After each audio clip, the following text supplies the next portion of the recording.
It was the summer of 2016 when three college friends, Tyler, Austin, and Josh, decided to embark on what they hoped would be the ultimate road trip across the United States before senior year started. The plan was simple: start in Portland, Oregon, and end in Charleston, South Carolina in 3 weeks, with nothing but their SUV, some camping gear, and a shared playlist they had worked on for months.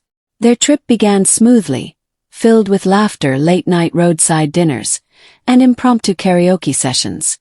The first few days passed in a blur of majestic views, random roadside attractions, and fast food.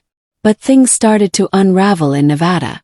They were driving through a desolate stretch of Highway 50, famously known as the loneliest road in America, when their GPS signal started cutting in and out.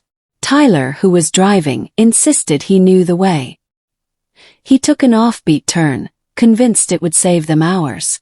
The road narrowed, the pavement became gravel, and soon it was nothing but dirt. They hadn't seen a gas station or another car in over 2 hours.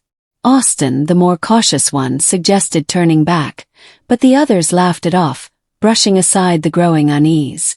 When night fell, they realized just how isolated they were. The sky was starless. Their headlights illuminated only the dusty path ahead and the occasional twisted Joshua tree looming like a figure watching them. Josh suddenly asked if anyone else saw movement on the side of the road. Tyler slowed the car, but they saw nothing. Probably an animal, they told themselves. Just as they were deciding whether to camp out or push forward, the car sputtered and died. Out of gas. No signal. They were truly in the middle of nowhere. They set up camp beside the car, lighting a small fire. The air was dry, and the silence was overwhelming. Every snap of a twig made them jump. Around midnight they heard soft crunching footsteps, not animal-like but human. Josh grabbed the flashlight and swept it around, but the beam only caught dust and shadows. The noise stopped, and the rest of the night passed tensely. At dawn, they found footprints circling their tent, human and barefoot. No one said anything. They packed up quickly and started walking back the way they came. It took them until afternoon to get enough cell service to call for help. A ranger eventually picked them up. When they mentioned the road they had taken, the ranger frowned and told them that area was known locally as Dead Trail, not officially mapped anymore after multiple missing person cases in the 90s. Tyler, usually skeptical, didn't speak for most of the ride back. A few years later, another man named Mark shared his story online. He was driving cross-country alone, relocating for a new job. Somewhere in New Mexico, while driving late at night, he came across a woman standing on the side of the road, waving her arms frantically. Mark pulled over and rolled down the window. She was in her 20s, barefoot, dirty, and crying. She said her car had broken down a few miles back and begged for help. Mark agreed to give her a lift to the next gas station, about 15 miles ahead. She got in, but she wouldn't tell him her name.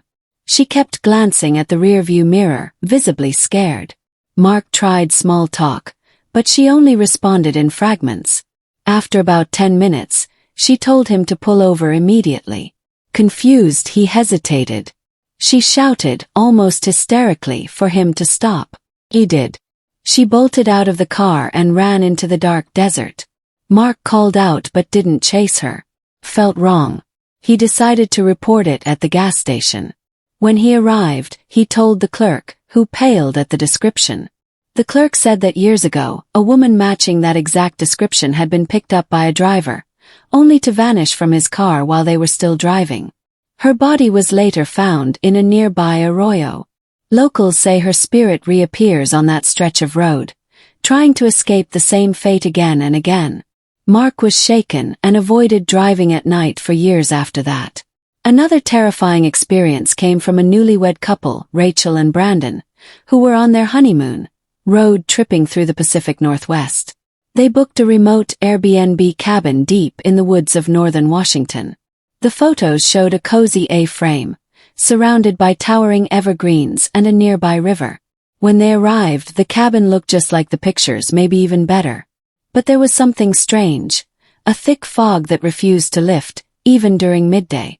On the first night, while unpacking groceries, Rachel noticed something odd. Deep scratch marks on the wooden front door, almost like claw marks. She pointed it out to Brandon, who thought maybe a bear had wandered through. But there were no other signs. No tracks, no broken branches, nothing disturbed. That night, they were awakened around 2 a.m. by loud banging on the walls. Brandon rushed out with a flashlight but saw nothing. Just fog and trees. The banging stopped. They tried to sleep, but then the cabin lights flickered and went out. Complete darkness. Brandon lit a lantern, and Rachel pointed toward the window. Face pressed up against the glass, pale and expressionless. Brandon ran outside again, but no one was there. The fog had grown so thick he could barely see 5 feet in front of him. The next morning they packed and left early. When they messaged the host, there was no response. A week later, the listing was taken down. They later found out that the property had a history. It had once been part of a logging camp where a man had vanished under suspicious circumstances.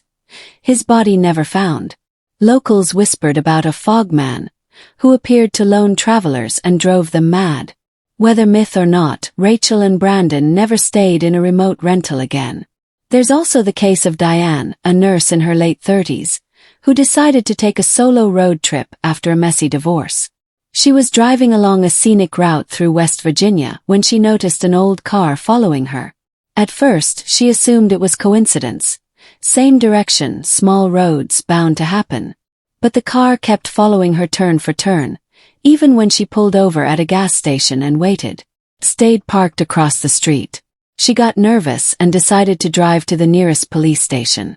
The car followed her halfway but then vanished on a side road. Diane arrived at the station, shaken, and reported the vehicle. When she described it, a rusted-out 1970s Dodge Charger with one broken headlight, the officer looked puzzled. He said there had been a string of strange reports about a similar car going back more than a decade. Multiple travelers claimed they were followed by it on back roads, only for the car to disappear. But here's the kicker. When police checked the plates or surveillance, the car never appeared. One man even claimed the driver looked like someone he'd seen in an obituary. Diane didn't sleep well that night. She cut her trip short and returned home, haunted by the idea that whatever was behind that wheel hadn't been alive for a long time. Even long-haul truckers have their tales. Richard, who's driven from coast to coast for 20 years, recalled an eerie incident in Arizona. It was a lonely desert stretch, around 3 a.m., when he saw a man standing in the middle of the road. He slammed the brakes and leaned on the horn. The man didn't move. He wore a tattered suit, his face shadowed by a wide-brimmed hat.